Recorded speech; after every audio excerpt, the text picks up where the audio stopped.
how could I ask a question? It's almost how they made you feel, like you're not allowed to, right? And I remember during that time, like in my mind, I was like, it can't be a problem with father and mother. It can't be a problem with the truth. It's perfect. The problem has to be with me. I have to be the problem. They will tell the members directly, like, don't talk to him, shun him, because you have to fall in line. If you don't fall in line, then you're gonna feel it. People say, oh, they separate you from your families, and then they're like, no, we never said that. Well, you might have not directly said it, but it's what you instill in the members' minds, right? I heard the most, and that they got me to repeat to members is 144,000 don't show emotions. So you're not even allowed to have emotions towards your family. So I try to like just completely block them out. Is judgment day, no mercy. How dare we? If they get destroyed, we can't even shed a tear. We're gonna be happy when they get destroyed, when they're burning in hell forever.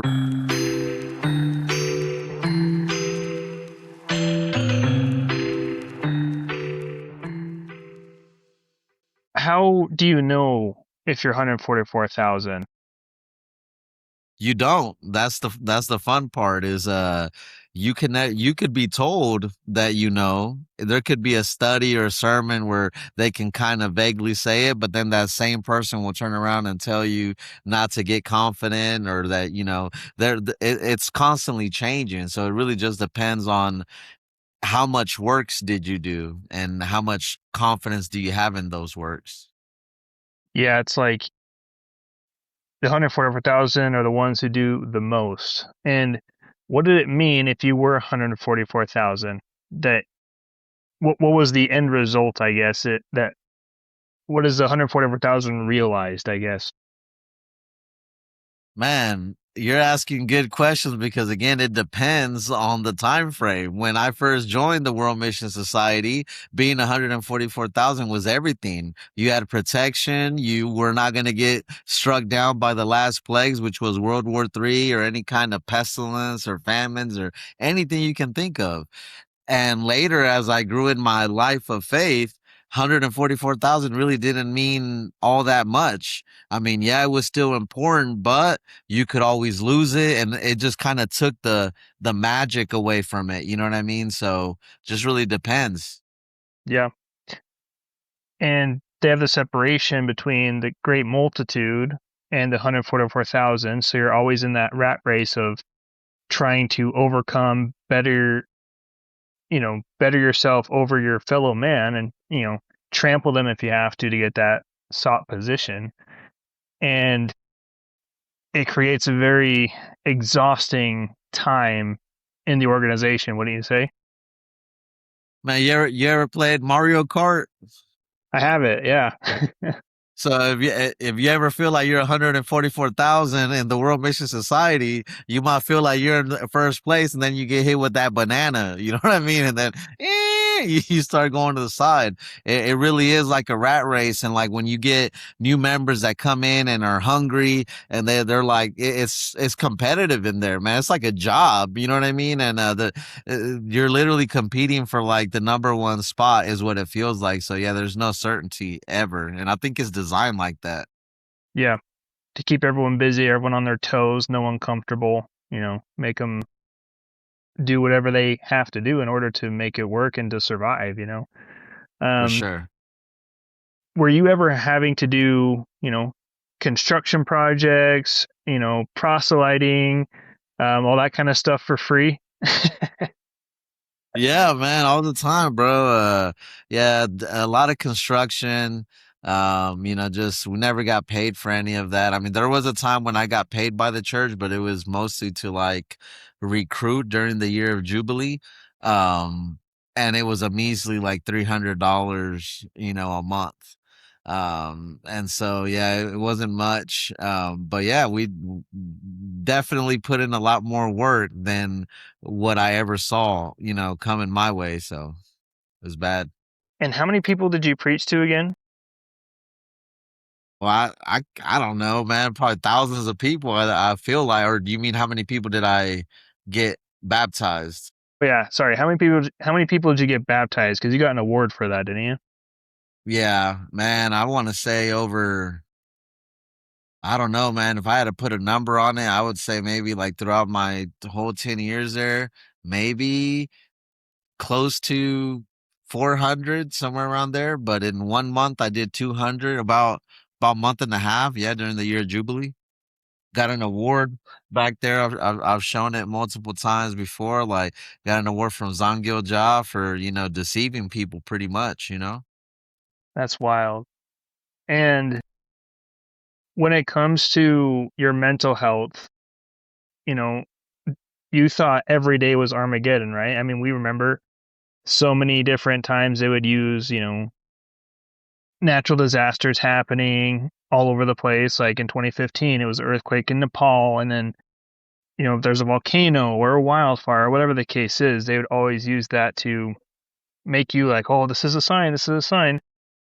How did always thinking it was Armageddon affect you? Did you ever wake up with nightmares? Did you ever wake up with sweats? Those kind of thing. So thankfully, like not anymore. I've completely deconstructed from the World Mission Society like mind frame. That theology is like in the past. Obviously, there's still triggers, but end of the world is not one of them. Like yeah, obviously I'm still a Christian, so reading the Bible has really helped me kind of overcome that situation. I'm of the mindset of, whatever happens is happened. It's according to God's will. But I can speak to when I was a member. Yeah, that anxiety was bad, man. Like, even when I thought I was like doing great, like, still in the back of my mind, you're always, tormenting yourself with the what if I didn't bear that one extra fruit, right? What if I didn't make him a talent? Then I'm going to hell. And if World War III breaks out right now, man, like I'm gonna get destroyed.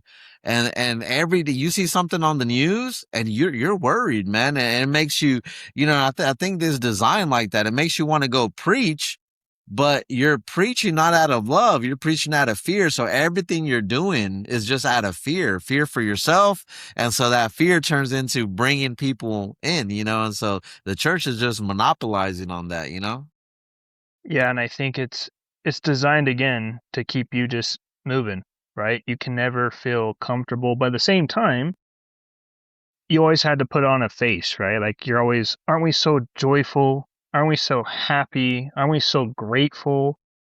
But in the meantime, you're constantly thinking about, and this is something I want to talk about too. With this Armageddon, what does that mean for your family, your unbelieving family, for your unbelieving friends, for the people that you know? What does Armageddon mean to you? Is judgment day. Is judgment day, no mercy. How dare we if they get destroyed?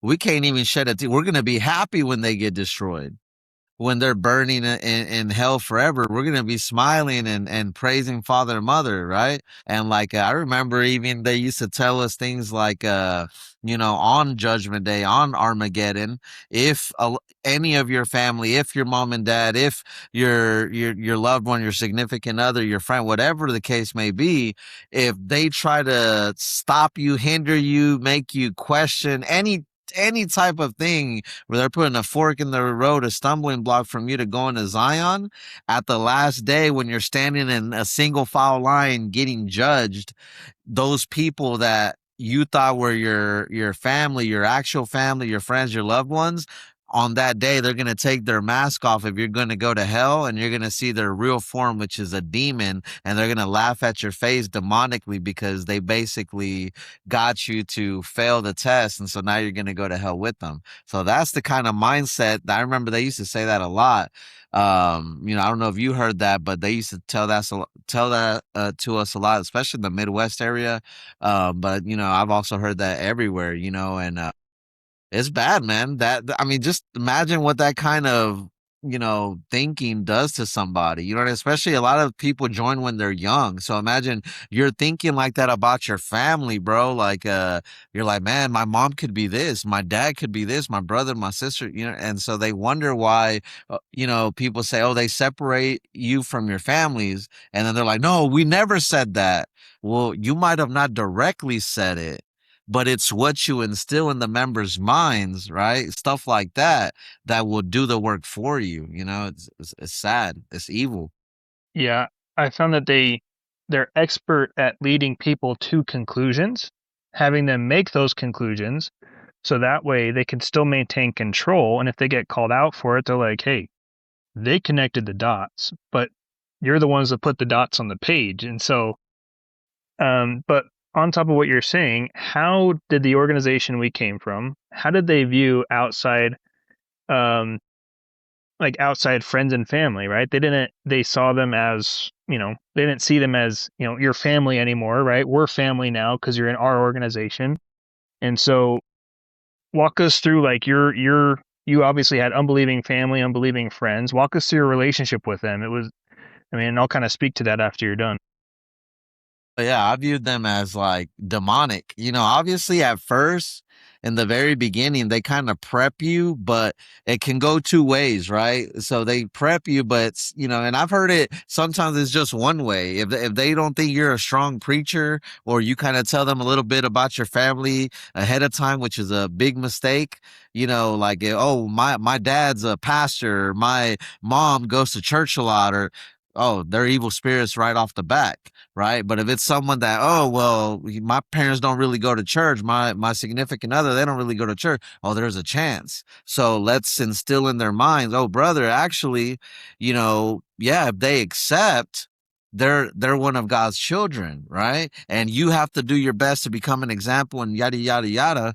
But if they don't accept and they're demonic, they're an evil spirit, they were put in that position, in that role in your life, not as a coincidence, but literally to deter you from the truth of father and mother. So they're making your family's enemies from the jump. If you're giving off that impression that they are believers, or that they don't think they're ever going to believe in the WMSCOG doctrine.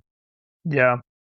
And I remember, maybe you can attest to this, but I remember when I was in there, I would automatically shut off my relationship with, like, emotionally with my family, because they'll say, you know like, they'll use the verse saying a man's enemies will be in his own household, right? And as soon as you get baptized and you learn the truth, you say, you want to talk to them and share with them what you believe, and then of course they set that up, because then you tell them what you believe, and you're like, oh, your family thinks you're in a cult now. And so that's like a self-fulfilling prophecy, because they prep you for that, saying, see, their enemies are in your own household, right? Like, Satan has them. They're trying to hinder you from keeping the truth, and excuse me.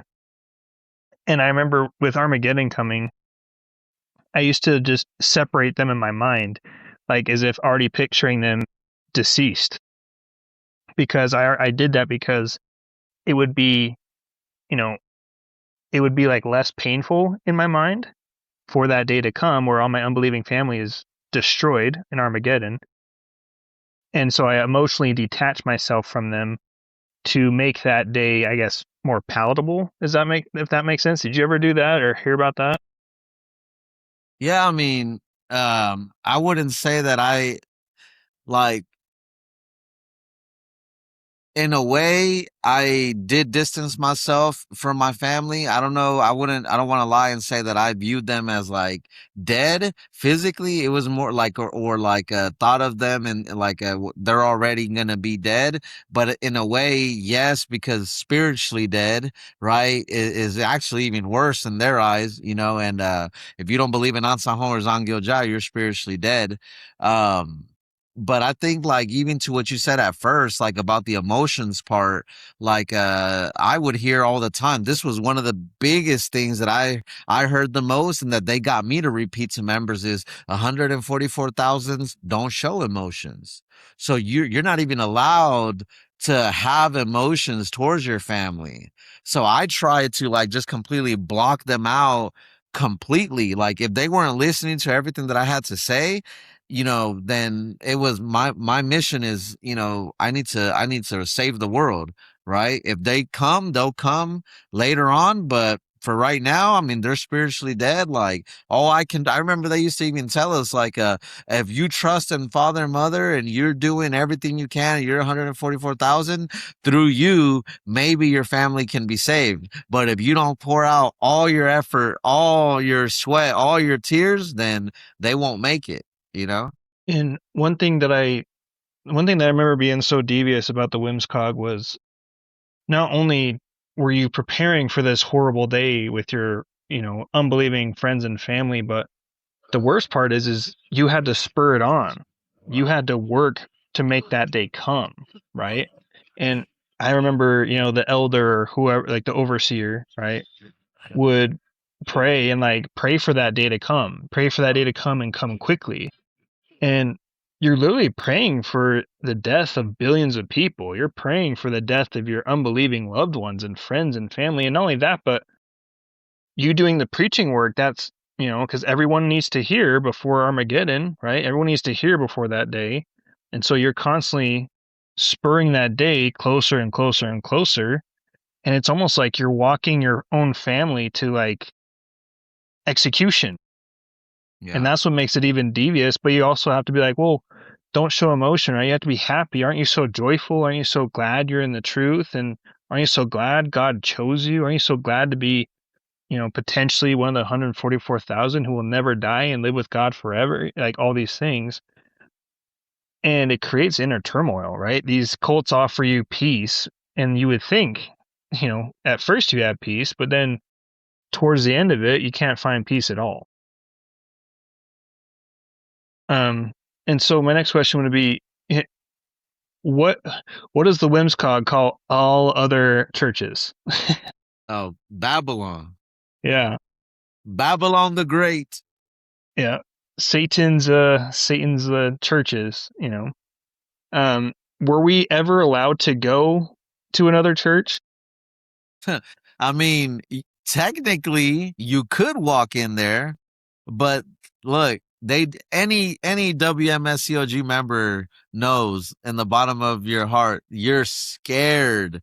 You're petrified. They put so much fear into you about Babylon that, like, technically, of course, you can go in the same way you can walk away from the World Mission Society Church of God whenever you want. The problem is it's what they instill in you to keep you from doing that, right? So it's not what they tell you directly, it's what they teach you indirectly, right? So they have studies, apart from me you can do nothing. So they'll even scare you sometimes. Oh, apart from Father and Mother, you can do nothing. So if you ever leave the truth, where are you going to go? Babylon? Babylon's going to trick you. If you ever leave Zion, it's because you've been tricked by Satan. And if you joined another church, you've actually joined Satan. You're confused. Babylon is confusion. So you're actually joining this church because you're confused. And in this church in Babylon, it's a home for demons and evil spirits. So that's just evidence that your soul is dirty and it's owned by Satan. And that what they do is, like, it's so clever, because even when members leave, like, it's so hard to step into any other church because of that teaching, because Yeah, everything is Babylon. and the cross. We used to say that, oh, the cross, it's like crosshairs for the last day. God is going to aim and it's going to, it's like a target for God or something like that. It was, just we would say that kind of stuff. What about holidays in the wmscog? Talk about that, Edgar. What about holidays? Man, what about them? I forgot what they were, man. Like, we couldn't keep anything. I was deprived of that for like over a decade. Like, yeah, Christmas was out of the question, everything, bro. Like, it was so difficult. Like, I mean, I'm not going to say it was difficult to not keep them. What was difficult for me, like, now that I'm out looking back at it, being in my 30s, like, my kids, they didn't get to enjoy what I enjoyed as a child, and that hurts me, you know? And it's just horrible what they do, man, because they have to make good things out to be like just these evil pagan traditions when in reality they're the ones that are the most pagan. I mean, they got you worshiping complete other gods, but yeah, it's bad. Yeah, it's true. They create idols out of nothing just to control you.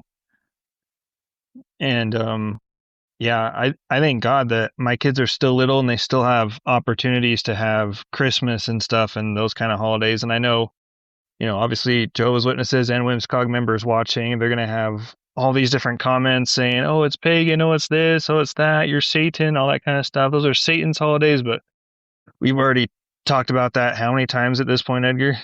Yeah, a lot of times. And hey, look, they can always hit our line. Like, I have no problem talking about that stuff. Like, we're not running from any of it. Like, I was actually pleasantly surprised when I looked into, the holidays. I was like, wait a second, like, this actually helps me understand that this place is lying. Like, and then I went back and saw how other cults use these exact same tactics, and it actually works against them when you actually look at the evidence. It's true, absolutely. Um, are you allowed to question inside the organization? For instance, if some leader, right, your local leader is doing something that's not good or is not biblical or is something illogical, are you able to question it? And if you did question it, what would happen? You'd get rebuked on the spot, man. Shunning. You know what I mean? Like, yeah, they make you out to, they they'll make you feel crazy without telling you directly, right? So I remember they used to have like, group leader meetings and stuff like that. And it's like, don't talk to this member. Make him feel, like he's doing something wrong, like treat him like an unbeliever, right? They'll go to that verse, and yeah, that you can't ask questions, man. You can't ask questions. I mean, did World Mission Society members out there that could be listening to this, don't you remember one of the sermons they used to play for us so many times a year, General Pastor's sermon about never say no? Well, what does that mean? You're not allowed to say no. You're not allowed to ask questions. You're not allowed to do a lot of things in that place. And if you do, you're going to pay the consequences. Yeah, and I remember being told specifically, like, even if your leader tells you to smoke a cigarette or to do something illegal or something, it's better to do. Obedience is better than sacrifice. They always used to use that verse. Yeah, man, yeah, that verse right there, that's a trigger. Yeah, they used to Hmm. use that a lot, man. Obedience. But when you think about it like that verse, I mean, now you look at it and it's like, oh, so I should obey my leader. Okay, so what if my leader tells me to break the Sabbath? Well, according to your logic, then I'm cool following the leader. It's like everything they say, if you follow it to its logical conclusion, it's trash. You know what I mean? Absolutely. And, you know, with that, obviously there is shunning in the WMSCOG. I mean, obviously you and I are not allowed to be talked to anymore. um, so walk us through that. How does WMSCOG react to they call us slanderers in Jehovah's Witnesses terms, we'd be called apostates. So walk us through the shunning. Like, is there shunning in WMSCOG, or is that only a Jehovah's Witness thing? And how do they react to online criticism? Edgar, walk us through that. Yeah, no, so yeah, they don't take it well, right? They don't know how to turn the other cheek. Let's put it that way. But shunning 100%, man, like they will make you feel it. They will tell the members directly, like, don't talk to him, shun him, because you have to fall in line. If you don't fall in line, then you're gonna feel it one way, shape, or form. They have to make you feel it. And what that does is that makes you fall back in line. You know what I mean? And it hurts. Let me tell you why it hurts, because you have to understand that when you're in cults like these, right? Like high demand cults, what they do, and they do a good job of, is something we already talked about in the beginning, is like they make you, like, they isolate you. They make you break all these relationships. They put a distance between you and your loved ones. And so what you have now is, once you've isolated yourself, or you've put a distance between you and your loved ones, all you have is your newfound true family, right? And so when you have this new true family, spiritual family, or in WMSCOG terms, heavenly family, and then they turn their backs on you or they begin to shun you, it hurts.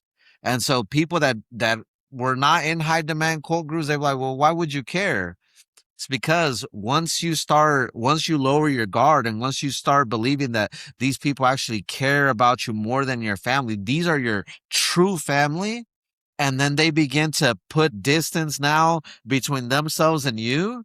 And now it's I think even Mo said it in one of the interviews, like he went from brother Mo to just Mo, right? And they do these little tactics where they make you feel it like you're no longer our brother, and that hurts, and you'll do anything to try to regain that status. I want my family back because I have nothing else to fall back on. And they'll paint it as, oh, it's God's love for you, right? It's our love for you. And it's like, that's not love, that's control. There's two totally different things. And I think it's interesting too how, when it comes to questioning, you can question anything before you join the wmscog, right? They actually encourage it. Question your religion, question Christianity, question God, question everything. But when you're in the organization, especially 1, 2, 3 years, questioning is not allowed. So it's like, okay, well, why is it I could question anything and everything before, but then now I'm in the organization, all of a sudden questions are not good. I can't question anything anymore. I just have to, like, even if something doesn't make sense, something is illogical that's being spewed out to me, why is it I can't question it anymore? And I think that's something that's very telling with all these cult groups is questions is great in the beginning, but then once you actually join, oh, like, Edgar, you're 10 years. Like, are you leaving? Are you trying to leave the truth? Are you trying to leave God? Are you trying to leave the true organization? Are you trying to leave the true church? It's like, well, wait, what happened to the whole, like, question everything? It's gone. Once you commit to it, you don't question anything anymore. So I think that's very telling how they react to questions. You get rebuked or you get shunned. I mean, usually rebuke happens first and shunning happens later, but how does, are you allowed to, let me see, how do I put this? Are you allowed to research the World Mission Society Church of God online? Huh. No, I mean that's worse. Like if you look online, it's like you're eating from the tree of the knowledge of good and evil. Not like that, they literally tell you you're eating from the tree of the knowledge of good and evil if you look online. And so, you're discouraged from doing it, and it's information control, because if you were to look at this information from the very beginning and get the other side, 9 times out of 10 you wouldn't join. You know what I mean? And so, yeah, you're not allowed to research anything. You're not allowed to question them, like you were saying. And, it's a one-way street, right? You're only allowed to question in the very beginning. But there's a reason for that. It's because in the beginning, you ain't going to bring the heat. If I join any cult and I'm in the beginning stages, I'm not going to know what good questions to ask. The best questions that I think that I'm going to have, guess what? Every code is going to be 10 steps ahead of the questions that are most commonly asked. So they're going to have their script already prepared for that, for the beginning stage. It's when you start going up, when the years start going by and you're beginning to learn how to teach and you're beginning to understand the ins and outs of the organization, then you begin to question yourself. And that's when the trouble happens, because when you begin to ask yourself these questions that you're giving these people answers to, but you're like, in your mind, you're not necessarily computing this. You're like, this doesn't make sense to me, but I'm giving them that answer. So then who do you go to? Let me go to the higher ups, but you're already feeling uncomfortable because they don't make you feel comfortable asking questions once you've been in there for a certain amount of time, like Adam was saying. Then when you ask these questions, they'll guilt trip you. What I've learned is a lot of the times they'll guilt trip you and they'll make you feel bad and they'll tell you you don't have faith, you're trying to leave father and mother, but really it's because they can't answer the question themselves. A lot of times these leaders don't have answers to these questions. Or if you let them trick you, if you don't do your research, they'll give you a very vague and basic answer that's not really answering the question. And so, it's just a facade, honestly. I agree 100%. Now, I've been told in the comment section that the World Mission Society Church of God does not have any failed doomsday prophecies. Edgar, could you answer that? And could you also answer why they claim they're not failed doomsday prophecies, what their excuses are? Man, I wonder who's typing these comments. Cause like, honestly, I would like to look at them in the face, like eye to eye to see if they could keep a straight face. Cause that's baloney. I mean, come on, seriously, it's a running joke at this point. Like, I came in 2010. In 2010, they were already giving us a failed prophecy about the 10 talent movement. And then, 2012 happened. And, 2012, they were encouraging us to watch the 2012 movie. They were telling us, look, the Mayan calendar, do you think this is all a coincidence? The prophecies of the feast and the prophecy of the Feast of Tabernacles. And look, An San Hong wrote about it as the only feast that hasn't been fulfilled. And mothers going, once 144,000 are gathered on the last and greatest day of the feast, mother is going to say it is done. And you're going to, if you didn't bring enough fruit into the heavenly barn, you're going to be outside weeping outside of the city of Jerusalem. And then when that didn't happen, as it started getting closer, oh, we never said that. You misunderstood. And then they waited and they waited and they waited. And then boom, 2014, 2015 comes, year of Jubilee. 2012 was just practice. 2015 is actually when it's going to happen. Another failed prophecy. Then 2017 was going to be the end of the world as well, because it was the year of resurrection. Then 2018, it was the year of Abraham.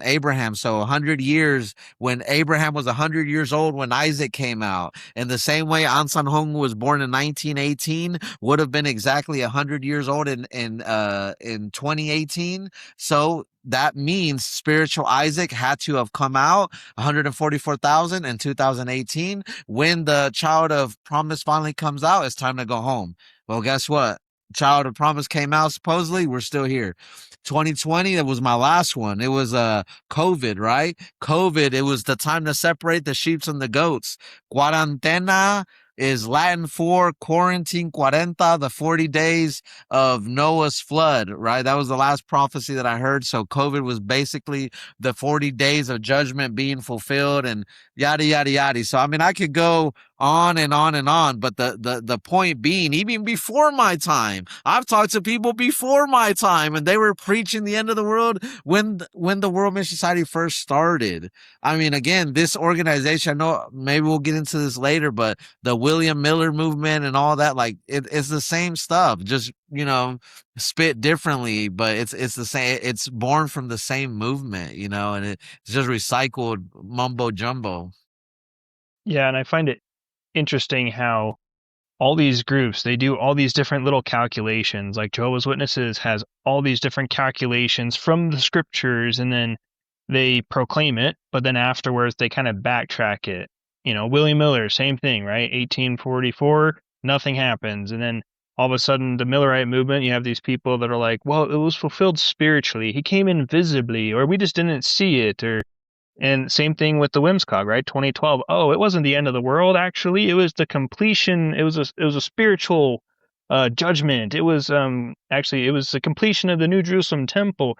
Like everything happens physically, right? They show these physical manifestations of judgment and destruction, and they hint at it.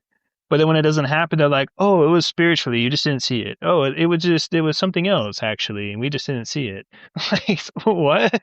Yeah. It's like I might have been born at night, but I wasn't born last night. Like, come on, guys. Try harder. Do better. Yeah. So let's kind of get into and the Noah thing too. That reminded me of, they always say, well, Noah was righteous, so by your righteousness your family will be saved. They used to use that verse on me all the time too. basically justify, hey, work hard and then your family will be saved. You know, they use the Noah, like, because Noah's family wasn't righteous, he was righteous to be saved. So, but anyway, so yeah, walk us through, how did the wmscog start? Start with the, 1844, prime example, fulfillment of prophecy, brother, Yeah, so I mean, it depends how far back you want to go. Like the actual World Mission Society Church of God as we know it really started like in, man, I'm rusty, bro, but yeah, I want to say 1964 was when it was started, officially by Zangyo John General Pastor, because members might find this confusing if they're listening to this because they're like, what are you talking about? An San Hong established our church. An San Hong didn't establish your church. An San Hong never had anything called World Mission Society Church of God. That's after the fact. That's 1997. An San Hong was born 1918, passed away 1985. Okay. The World Mission Society Church of God, it really didn't start until 1997 after he passed by Jucho Kim. Jucho Kim and Zangyo Ja are really the ones who started World Mission Society. But for those who don't understand, all the details, let me start from the beginning. This actually started from the William Miller movement. Okay. So as we know, the William Miller movement, the Adventist movement, right? He was preparing everybody for the second coming of Christ because of his understanding of what was it, Daniel chapter 8, verse 13, the 2300 days and nights, right? And so they calculated the end of the world or Jesus' return was going to be in 1843, right? When it didn't happen, they said, oh, and I think this is funny because the World Mission Society followed that playbook, man, like Madden, And so when it didn't happen in 1843, it's like, well, let's just shift it. Actually, the zero, so you got a plus one, it's actually 1844, right? So they actually put a date on it. I think it was October, 22nd, 1844. So Yeah. October 22nd, 1844 was supposed to be the actual second advent of Christ, right? According to William Miller. So what happened is they were all waiting, and of course, he didn't show up. And this happens, with cults, but this was the beginning over here in the West. So that was known as the Great Disappointment. Well, among those followers, those Millerites, was someone named Ellen G. White, who is later going to be known as the one who established the Seventh-day Adventist Church, right? So she's the prophetess of the Seventh-day Adventist Church. So she came out of that same movement. She saw how he was taking these numbers, how he was, trying to interpret prophecy. She liked it. So she began to put her twist on it, right? She borrowed and she infused it with her own stuff, right? Okay. An San Hong, the guy that we're talking about, the leader of the, World Mission Society Church of God, he was actually a Seventh-day Adventist. He was baptized in the Seventh-day Adventist Church in 1954, not 1948, how the World Mission Society liked to teach, but 1954. So he was baptized in the SDA Church, which, by the way, the World Mission Society will say that the Seventh-day Adventist Church is a false church. It's a Babylon, right? But yet An San Hong got baptized in there.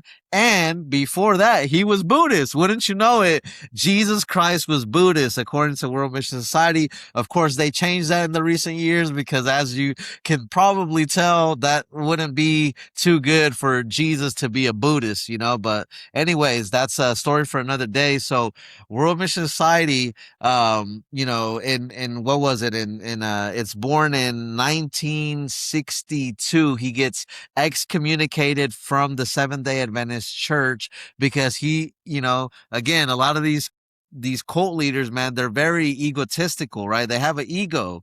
So An San Hong couldn't just play it safe and couldn't just follow directions, and with LNGY and just follow suit. No, he wanted to be his own leader.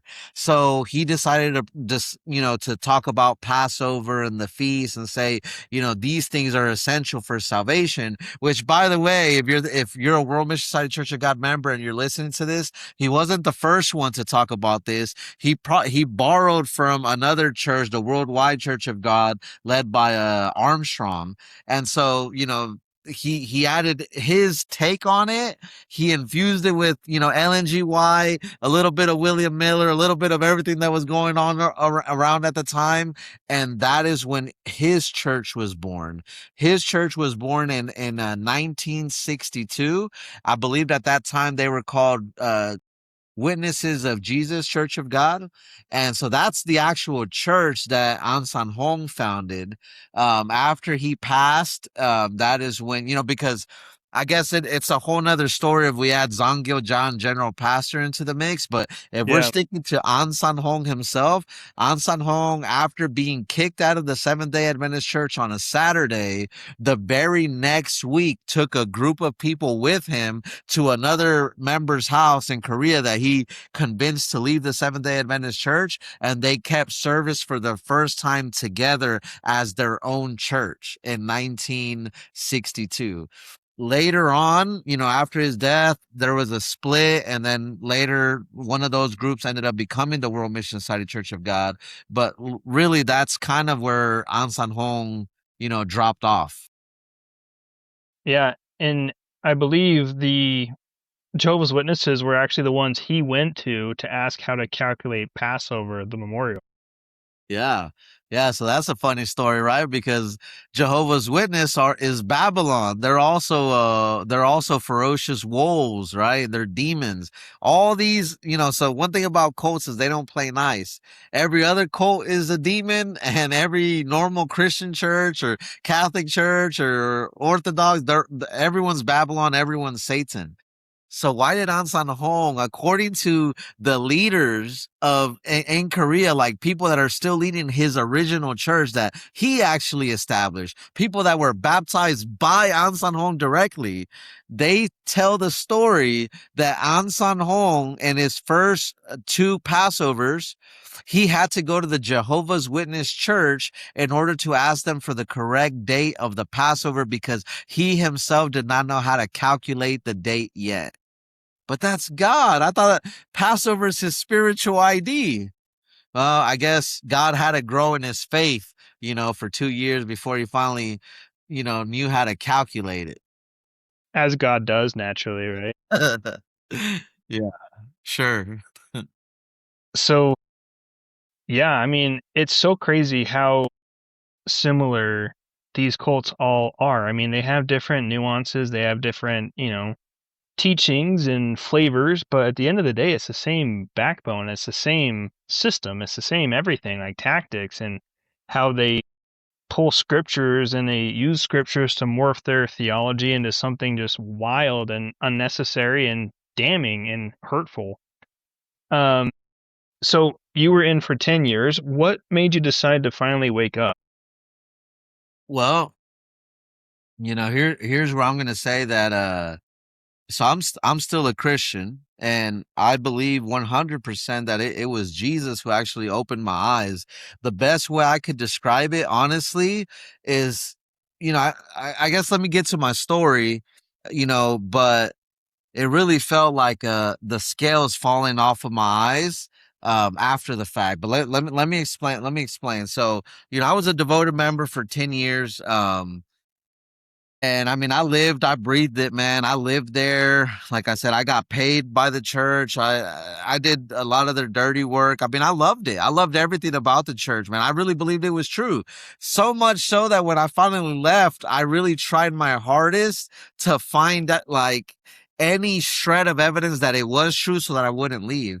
Because I think my story is like a little bit different than a lot of the stories that I've heard, in the sense that a lot of times, like when people left, when they joined these organizations, they had a beautiful life, a good life, and then this place just completely ruined them, treated them like garbage. And to me, I can't lie, like, yeah, I didn't get treated the best, but I didn't get treated the worst either. Like I was very well respected in the church. I had a lot of people look up to me, a lot of the brothers and sisters. They took care of me, good in the church. But to me, truth was always very important.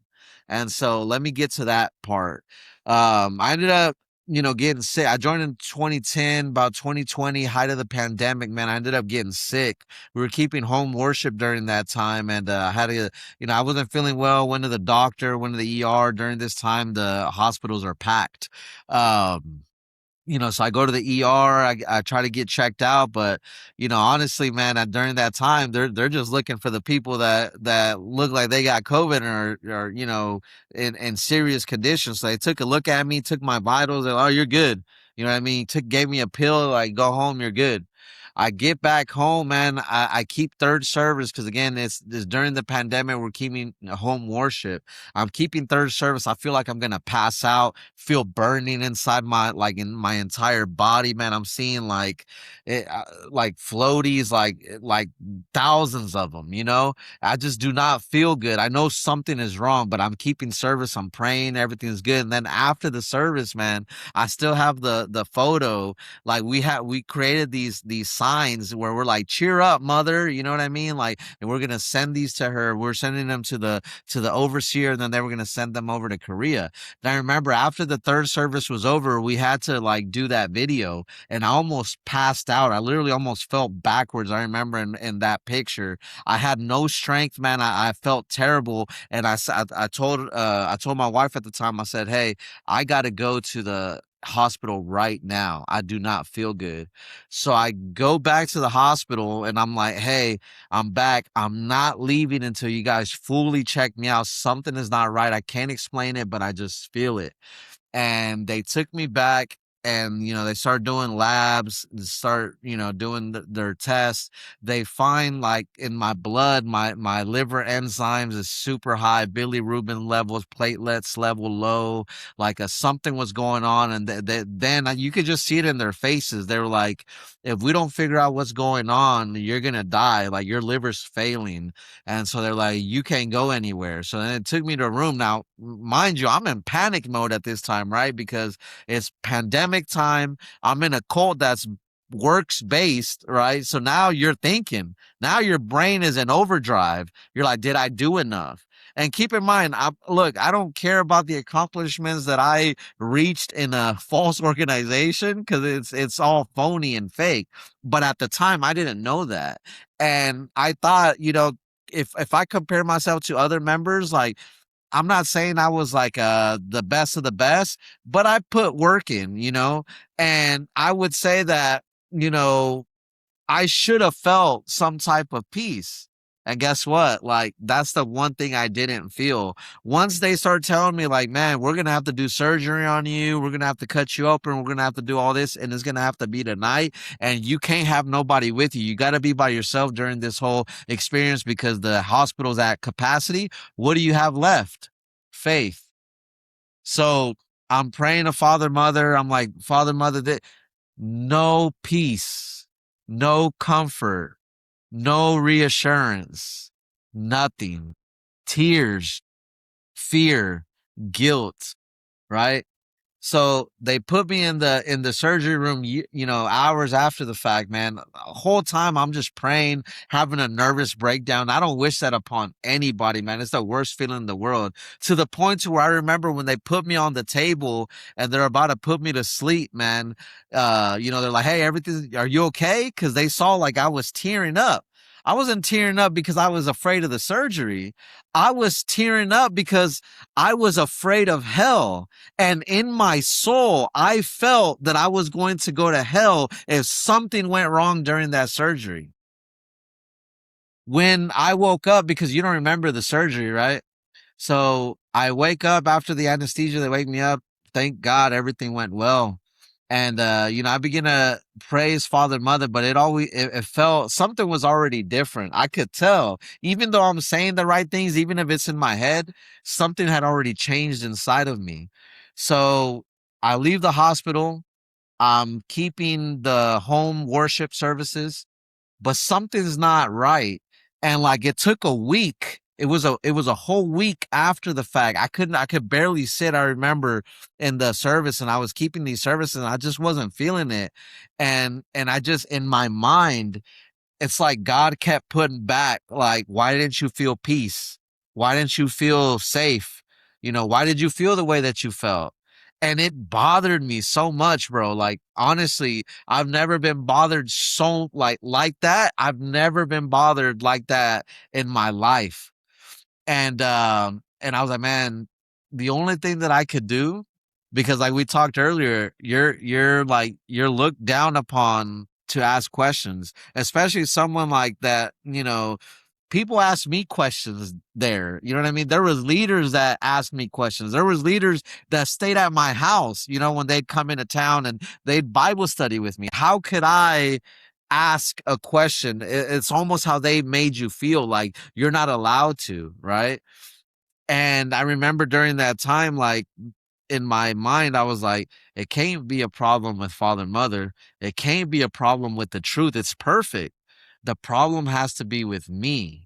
I have to be the problem. So the only way that I can find out what the problem is through the Bible. That's what came to my mind. And I thought, okay, but how can I know? Because the World Mission Society give you a script, right? I knew nothing in the script was going to answer the question of why I didn't feel peace because I'm computing the script over and over and over, but nothing about the script answered my question. So then I started asking, like, well, if that's not answering my question, then how can I get to the bottom of it? And that's when I started thinking about, the apostles in the early church, right? And I started seeing, like, the apostles and the disciples in the early church, man, they were getting thrown to the lions, bro. And they're smiling. They're singing hymns. They're getting burned alive as Roman candles to light the street of Rome. And they're singing. They're not scared. And yet I'm terrified sitting in a surgery room. And so I was like, man, what kind of faith did they have? My faith obviously can't be the same as their faith. I'm messing up. So, maybe I didn't keep the Passover in spirit and truth enough. I didn't tithe enough. I don't know what it was, but I was determined the answer lies with them.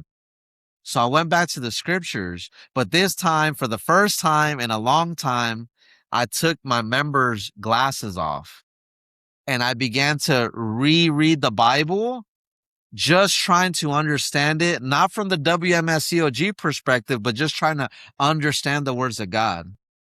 And man, when I said earlier, it felt like scales falling from my eyes. That's what it felt like, because I saw that the difference in my faith and the faith of the apostles is they didn't believe that they had any say so in their salvation. It wasn't something they did that gave them salvation or granted it to them. It was 100% because they relied on the finished work of Christ. And that gives you a peace that's beyond understanding. And man, it's crazy, bro. I haven't told my story in a long time.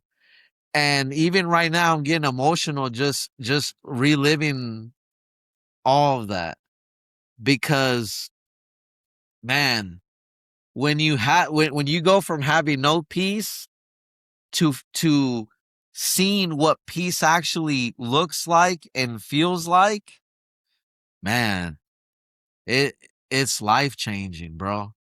It is. And and yeah, so from there, I just began to deconstruct. But really, I don't know, man. I want to say that it honestly, like, I believe that God led me through that situation, and it really felt like the scales falling out of my eyes because before that time, I mean, here's the crazy thing about me, man. Like, and I know there's got to be other members like me out there, but like, I watched Christian debates even while I was in the World Mission Society.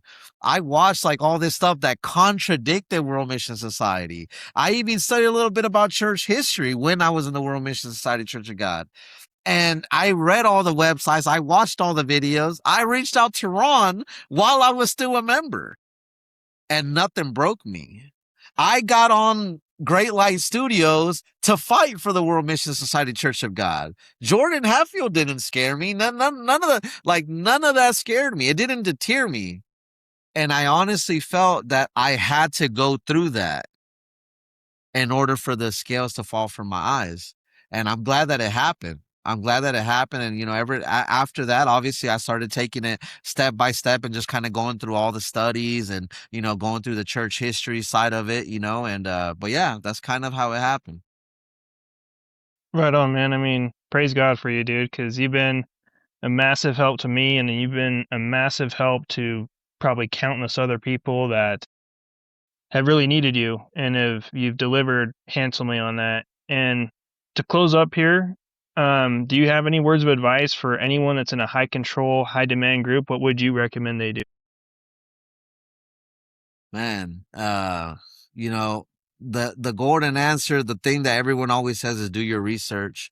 I would say that if you still believe in God, get on your knees.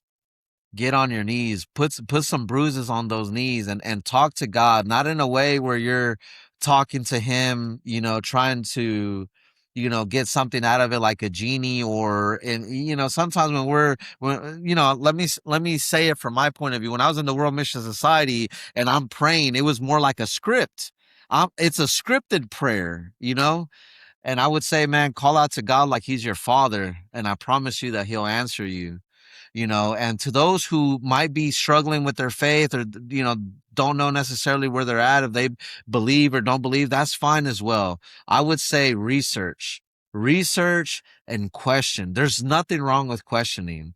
Question, because remember, truth cannot be harmed by investigation. Only a lie can.